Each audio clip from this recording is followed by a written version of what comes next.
Kailan man ka ani niya no? Gwapa kayo sa. Mas gwapa pa na ako. Tanaw mo ba? Kung kuyo ka to party sa una. Kapuya, baka na sa iwasan ni Padong. Ha? Wala mong good. Gwapahan lang jud ko niya. Ayaw na lang kong deny. Sa daw, bi? Tapitog batig now?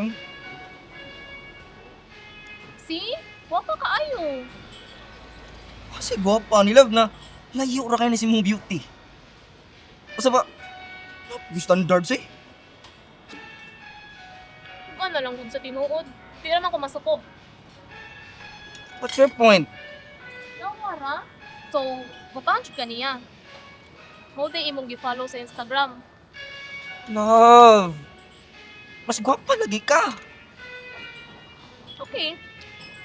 By the way, I invited her tomorrow for our own trip. Uy, excited siya.